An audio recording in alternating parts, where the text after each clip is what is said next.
Hey people, CzarThwomp here, and welcome to episode 49 of Dual Destinies. Last time, we saw Miriam experience an existential crisis, and then we went on to investigate the art room. So without further ado, let's get going. Okay, let's head over to the lecture hall. With more Apollo, everything is Apollo. Just Apollo, just Apollo, just Apollo, just Apollo. Everything is just Apollo. It's just non-stop Apollo. Okay. Move. Maintenance area. Yeah, Apollo team apparently doesn't follow him outside. Okay, well, let's head back to the detention area. Nope. Everything is freaking... What? Okay, just going around to every location. What is this? Search the school for more info. Search the art room. Seek the truth behind the murder. Okay. Okay, let's see if we're missing anything. Okay. Okay, we checked that area out. Okay, we didn't check this place out. Some wire and a winch. So this is how they wheel the banners in and out. There's a nice view of the stage from here. Roscoe Gavin is still standing in front of that broken statue. Quickly, Athena, hand me that large bust up there on that shelf. I'm tossing it down at him. Screw you, Gavin. So it really wasn't you, Apollo. Don't worry, you can tell me. I won't tell anyone. Ugh! I'll never clear my name unless we catch the real culprit.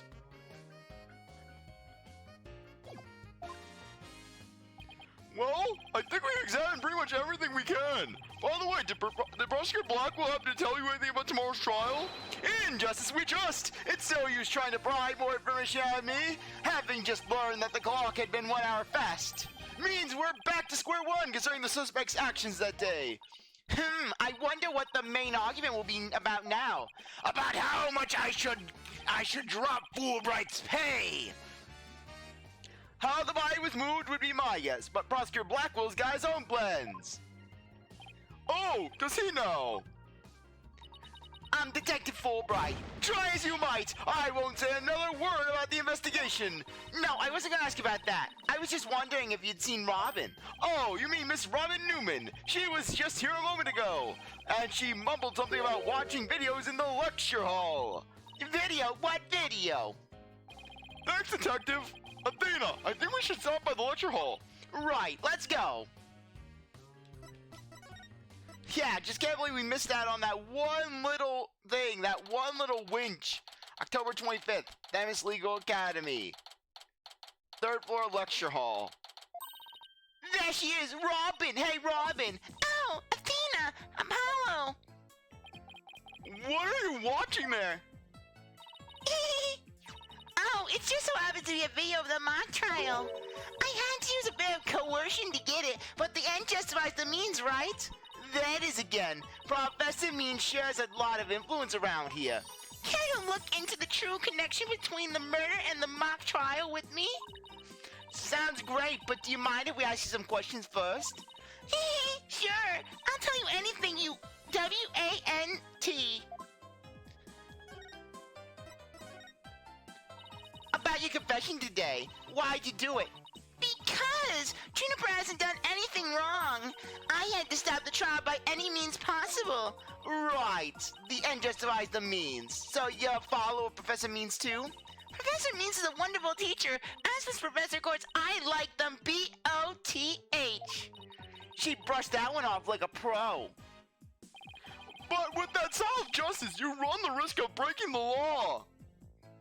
Well, I'm prepared to quit school because of this case. Why? I want to be an artist. That's what I really want, man. But no! My parents forced me to study to become a prosecutor. But the trial went south. You'd have to drop out and give up on being a prosecutor. That's what you're really after, isn't it?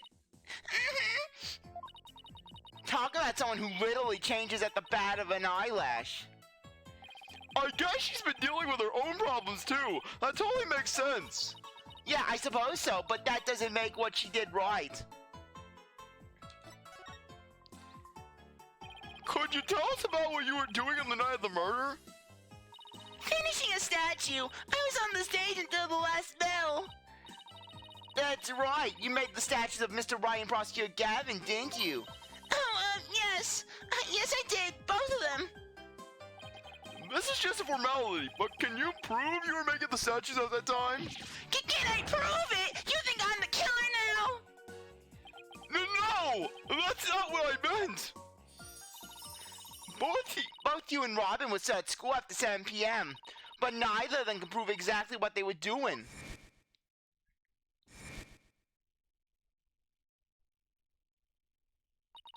Could one of them really have murdered Professor Court?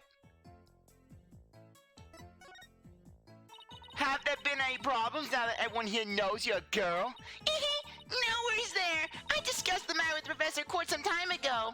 I told her I wanted to let everyone know I was really a girl. And just today I found out that she spoke with the school administration on my behalf. Wow, they must have really liked you. I know, right? But now I can finally be myself here at school. I don't have to hide the fact that I love girly clothes. That's why, Athena, I simply must have this and this by any means possible. What? But this is evidence we need for the trial. Sorry, but no can do. Don't be a party pooper, Athena. Come on, please. Pretty please. Stage costume related evidence taken in classic and justifies the mean style. The fact that Robin was able to overpower Athena. Basically, Athena, who's just chucking police officers like it's nothing, like they're sacks of flour. Oh, darn it. Anyways, thank you again, Athena. Thank you for revealing who I really am. I wanted everyone to know before the snitch found out. The snitch sounds like a new lead. There's a rumor going around that one of the students here is a snitch. And once we find out, we're all gonna form an angry mob and give them stitches. I hear they're watching everything we do. Our activities, our relationships, our interests. And reporting it all to one of the professors. But why would anyone do that? Officially, I heard it's to seek out misconduct among the student body. But rumor has it grades were being bought and sold through the surveillance network. Really? Really? This would start coming to light now? Basically, this was a thing back when Sebastian was going to Themis in 2019 in the Ace Attorney universe. And just now they're getting around to basically being like, there's a rumor that grades are being bought out. Yeah, no wonder Sebastian was invited to come back. Basically, the administration was like, no, we are not going to reveal our hand that we've been doing this for years. We're gonna keep them in the dark. That's just a kid who stole the uniform. Hey, Professor Means! I don't know this man. What are you talking about? I was in your class. You cried one time when I was answering questions. You cried at one of my mock trials and said that it was the downfall of civilization. Yeah, the funny thing is that the dark age of the law, people have been at more distrust with the system than ever before. And meanwhile, basically, at this one time, that's when they're finally dredging up the corruption that's going on in Themis. Well, this was all happening before the dark age of the law. That's bribery! The situation at Themis Legal Academy is worse than I thought! And then Simon comes in. You don't know the half of it. Mr. Black will help! I can't get in! It's a pull door to West! You can't push it! Maybe if I try pushing harder, it'll work! Well, this is important. Well, this is important stuff. I still want to ask about that thing in the art room. I'll have to present some evidence to show her what I'm talking about, though.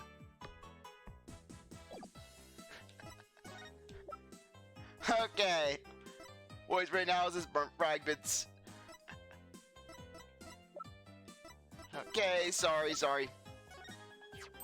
Ew, Lady Justice! That's so C-U-T-E. You think it's cute? Yeah, totally. The balance balance of the scales, the keenness of the sword, the cracks running all the way up. That last one's only because I put it back together. Oh, I totally know what you mean. It's that feeling you get when something is so cute you want to smash it to bits. R-I-T-H-T. Rawr. Sorry, but that sounds more like a case of the crazy than a fondness for the cute.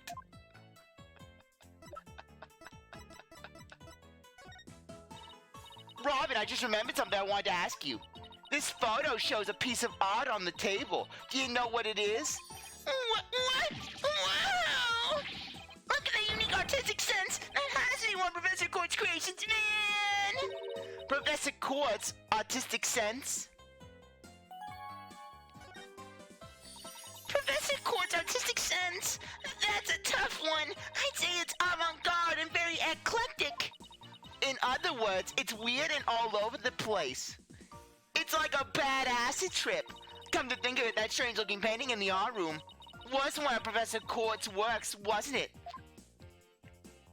The statue in that photo was originally a statue of Lady Justice. Lady Justice? Professor Quart had planned on placing it on the judge's bench in the lecture hall. But the day of the mock trial, it broke while she was polishing it.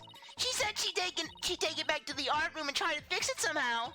So, this is the statue in its proper state? You bet. Just look at the wild silhouette. Wow, it's so C-U-T-E. I don't get it. Do you have to be an artist to appreciate stuff like that? Athena, the Lady Justice that you put back together on the stage. Oh, right. I didn't realize before because it was in pieces, but before it was smashed. Maybe it didn't look like Lady Justice, but more like it does in the photo. But what in the world was it doing on the stage? Well, I think that's about covers it. Okay, then how about watching the mock trial video with me? What do you say? Sure, sounds good to me. So how do you want to watch it? All classroom desks at this school have their own built-in computer, you know. Wow, this place is definitely a lot cushier than I thought. I know you guys are in a hurry, so I'll just fast forward to the important parts. Let's start with the professor's pre-trial speech.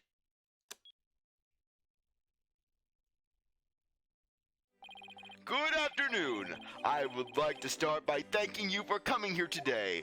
Oh, that sounds like Professor Beans. The mock trial, the crown jewel event of the school festival, will begin shortly. Is the camera like this the whole time? Yeah, it's in a fixed position in front of the stage. When I was a student, I too could hardly wait for this day to come. How come teacher speeches always make me so sleepy? Let's just skip to the end of this speech. Now, let the mock trial begin! Hey, what's the deal here? Why is Junie so large in this shot? Oh no, Junie has mutant powers. She can grow to become 50 feet tall. Looks to me like she cut right in front of the camera. Juniper was also in charge of the audio. Even though she was already playing a part in the mock trial itself, she had to do it to keep the script details secret. She was all over the place that day. When she was in the trial, she was in the audio control room dealing with the music. Oh, so this is what the lecture hall looks like. Looks like there's a judge's bench back by the screen and a witness stand up front. What about those balconies with the professor's names on them? Those are the faculty seats. Professor Means and Professor Quart were in charge of scoring the mock trial.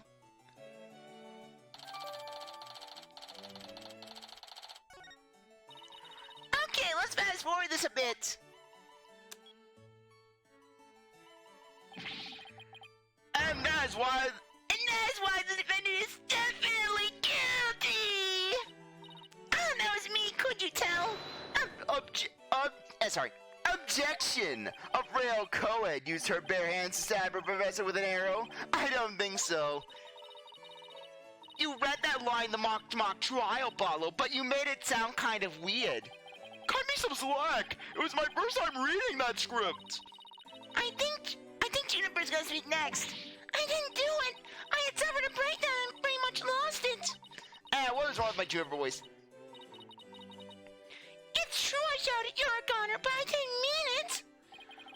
Wow, what an emotional performance. She put a real actress to shame.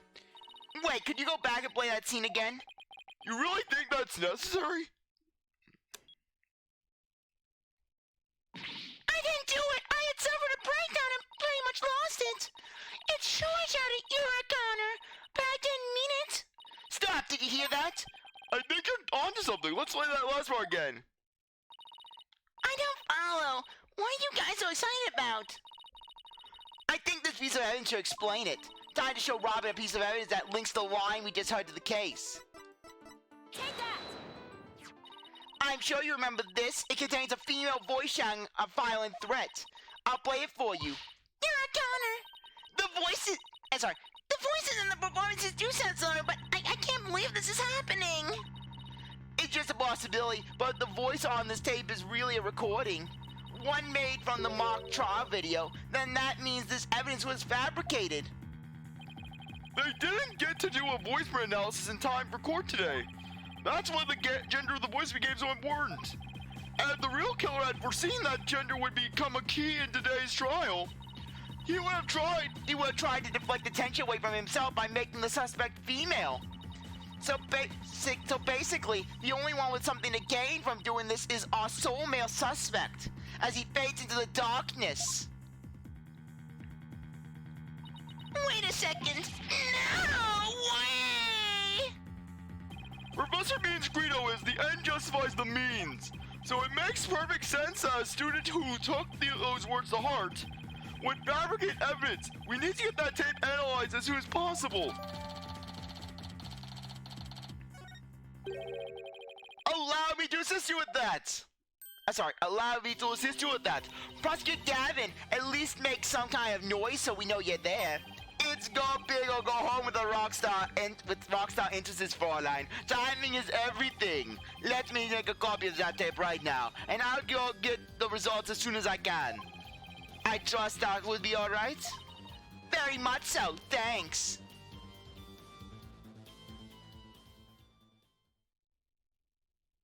Well, Athena, it's almost sundown. Is it about time we head over to the detention center? I think Junie will agree that this is something that could prove her innocence, but will her heart really be open to accepting it? She had to have known this was what I'd find.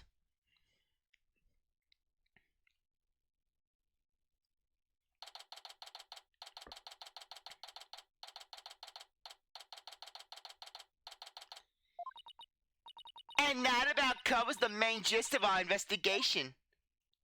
I see. Very interesting. You've been quite the busy beaver today.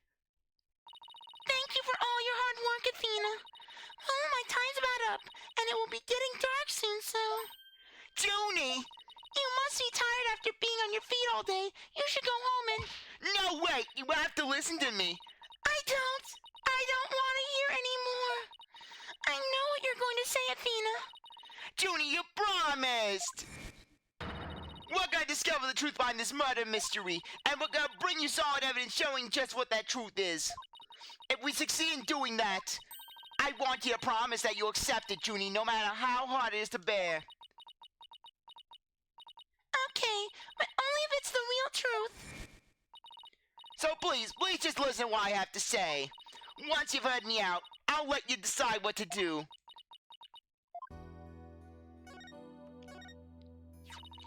The voice in this recording has been proven to be yours, Junie. And in the mock trial video, we can hear you reading your line from the script. We're having both of them analyzed now, but from what I can tell, the voices are the same. And the only one who'd benefit from faking the voice recordings would be Hugh. But that doesn't make any sense. I mean, Hugh confessed in order to protect me. This may sound strange, but his confession is a ploy to make himself look less suspicious. In other words, he was just pretending to protect you. Besides, his confession came after you and Robin had already confessed. If he hadn't confessed right then as well, wouldn't that have seemed a little suspicious? Say what you will, Athena, but none of us would hurt a fly, let alone kill someone. You was a gifted student. He gets outstanding grades and never causes trouble. Wait, Athena! My bracelet reacted just now! It did, but why? Junie, can you look me in the eye and repeat what you just said? None of us would hurt a fly, let alone kill someone. Hugh is a gifted student. He gets outstanding grades and never causes trouble. No, I'm sure of it! She's lying!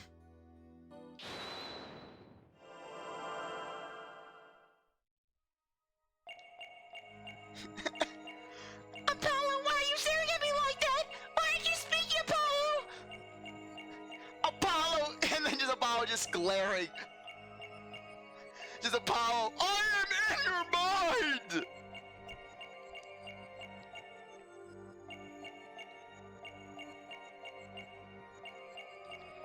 Yeah, I'm kind of having a bit of a brain fart with this one. No, we're just gonna deny.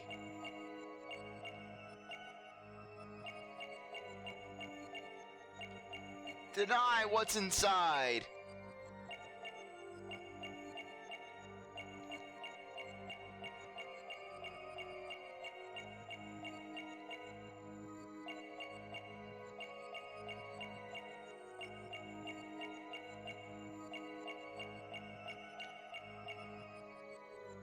Listen again, I'm having a brain fart about this one.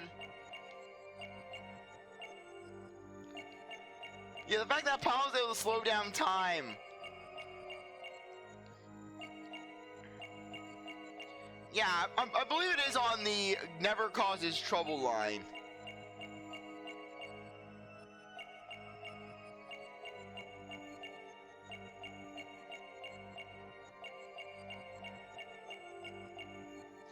Okay, I am doing horrible with this.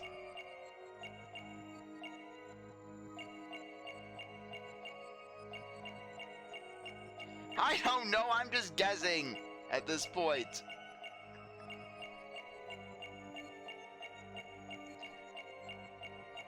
Okay.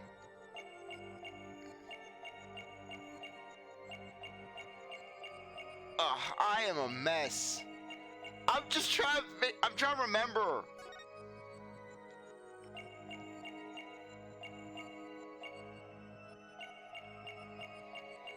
Yeah, normally you can tell with the nervous twitches with people, but just...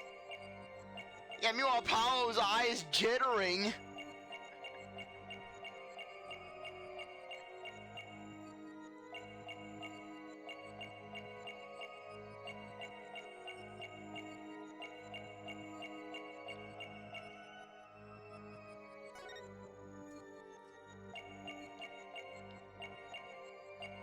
Yeah, the fact that just Juniper, just her scarf is manipulated by the wind. Juniper manipulates the wind.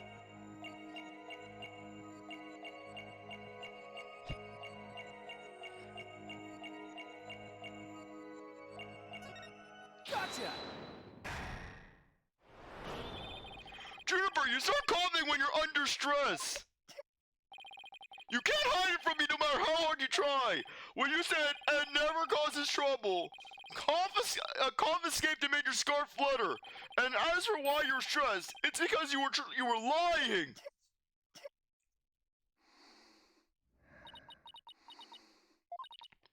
Junie, you're trying to hide Hugh's connection to this case, aren't you? And I believe that also ties into a secret about yourself. A secret about me?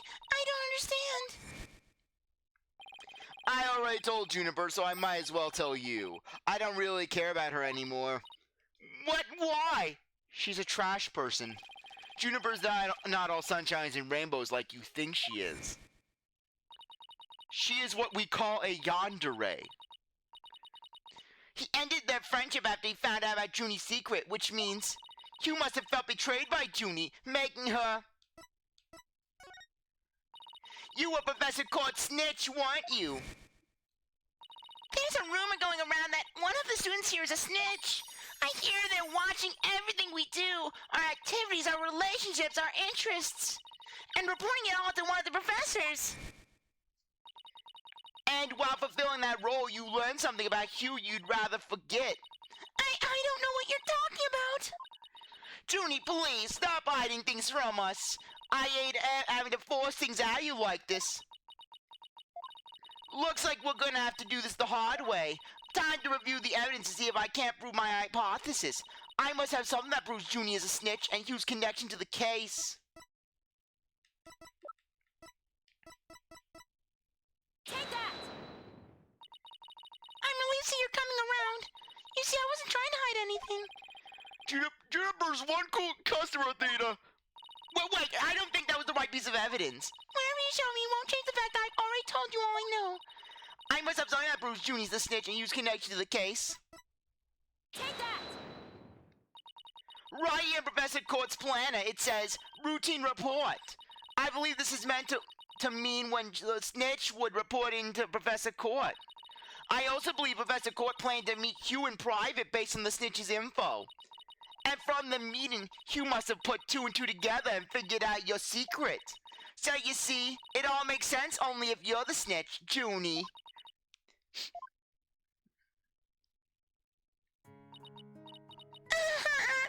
Forgive me, Tina.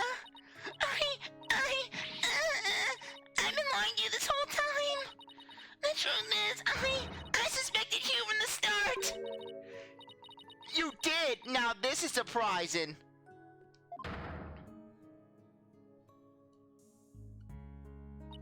I'm so sorry. I talked about friendship so much, but I've met a terrible friend.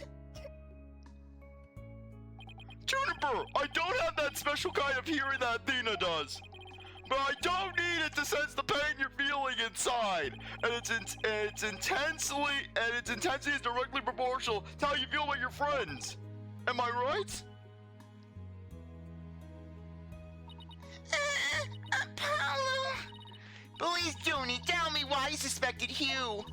I have a feeling that will be the key to getting to the bottom of this whole case. What exactly was your role as a class snitch? Professor Quinn told me how our Academy alumni had strayed from the path of justice. The dark edge of the law, huh? No, she meant about 8 years ago. She was talking about how there was this one student. He was so unfit, but yet he passed with straight A's. She didn't want any more of our students going astray like that. A few others at the Academy shared her view. How else am I to pay for my sunroom? I thought her ideas were beautiful, though sad and unrealistic. Plus, how am I going to pay for my sunroom without bribes from student parents? That is the circle of life. They pay us bribes, I buy my sunroom, and then we give their kids A's. Their kids slip through the cracks, they have kids, those kids come to us, and then the cycle begins anew. She asked you to be her eyes and ears, didn't she? I used to report to her once a month about any wrongdoings I'd seen or heard about. And that report session in her planner, the one from October 22nd, was part of that? Yes, that's when I reported Hugh to Professor Court. She snitched on her own friend. I had accidentally overheard Hugh talking. What'd you hear? He was talking to someone on the phone. I think it was one of his parents. What were they talking about? Something about having paid money for good test scores. I only overheard him talking, so I never did find out who the money was going to. What? That's bribery! He was buying his way through school, and if that's the case, then that evidence that's always seemed out of place might actually be about this secret. Okay, just... Take that! We found this while we were investigating the stage. It's got Hugh's name on it. I didn't know what the number meant at the time, but now that I'm hearing about his bribes, it must mean that a bribe of 120 grand was to be paid in October. Now I'm only imagining just how much Blaze was paying to bribe Sebastian's professors, basically. Considering how Sebastian was in Investigation 2, I mean, basically with Hugh. Basically, yeah, Hugh's getting his grades paid is basically paying to pass his classes, but with Hugh, he can at least give off the illusion that he's knowledgeable. Meanwhile, with Sebastian, there was no hiding it whatsoever. So basically, if we're looking at 2027 rates, basically, I can only imagine just what it was like in 2020, what basically Blaze was doing in 2019. Maybe it was a little less. I don't know. I don't know if inflation plays a role in this. Yeah, but basically, just Blaze giving out 200 grand per professor. No wonder Blaze hates Sebastian so much. Blaze having to pay $1 million in grade passing bribes on top of tuition costs. Yeah, no wonder Blaze was having those black market auctions. Look what Daddy has to do for you, Sebastian! There, I have to do all this for you! The whole black market auction! Only thing that worthwhile that comes out of it is that I get to talk Grossberg with his painting on a weekly basis. I just imagine Blaze during those black market auctions. He'd see Grossberg in the audience. And at the end of the auction, he would bring out the Fisherman painting. And for our final item, we have the Fisherman painting! Finally! Oh, look at the time. We're gonna have to postpone until next time. No! What's more, take a look at this mark. That's the same mark that's on the pages of Professor Court's planner. Hey, you're right! Wait! But why would Professor Court have that kind of information in her planner? You don't really think that person who was taking the bribe money was... It's just a possibility at this point, but it may indeed have been Professor Court. But what? That is impossible. She'd be the last person I'd suspect of accepting bribes. Damn it, Court. At least be honest. Here you are going about, oh, I'm all about honesty and fairness. Meanwhile, you're going behind our backs, causing the pool of apparent bribe money to become ever more shallow. This is why I had to settle on marble counters instead of granite I had to settle for granite counters instead of marble in my kitchen. Like I said, it's just a possibility, but a rather good one. Maybe the private talk had to do with the possibility of the bribery being exposed. And what started as a little argument soon got out of hand. It's not your fault, Judy. Anybody would have suspected Hugh if they knew what you knew. No, I don't believe that alone would have driven him to murder. There's another reason why I suspected Hugh. You gotta be kidding me. There's another reason? I saw Hugh around 7 p.m. the day before the mock trial. Oh, so she's finally ready to talk about that. When I saw him, his... Oh, Dina... Junie, are you alright? Just try to relax and tell me what happened. I never wanted to see what I did.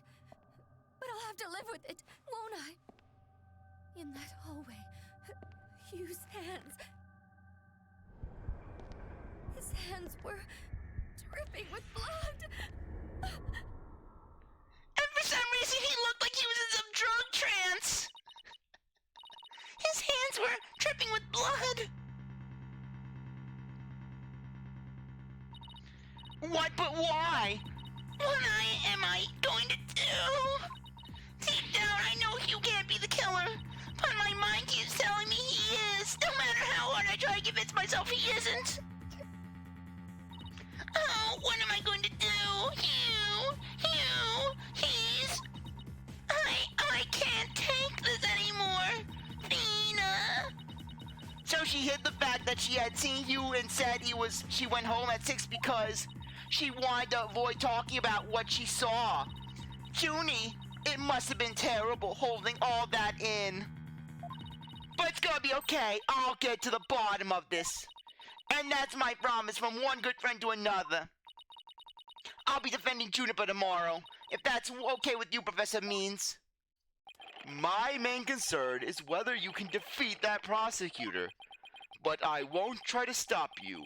I will be watching from the gallery. and shall look forward to seeing what sort of results your methods can produce. And when they fail, I shall approach you at the end of the trial, and I will do my victory dance. Good luck tomorrow. Now, if you will excuse me. Athena, I'm sorry. I really mean it. I wish I had trusted you from the start. You have to uncover the truth tomorrow. I know you can do it. Don't worry, we already know that the prosecution's key piece of evidence is a fake. And thanks to you, we figured out the motive too. Let's give this our best shot, Athena. Let tomorrow be the day Juniper walks free. I wouldn't have it any other way. We should all be ready. We should be all ready now. What could possibly go wrong this time? Still, there's this strange, uneasy feeling that I can't shake. I better be imagining it.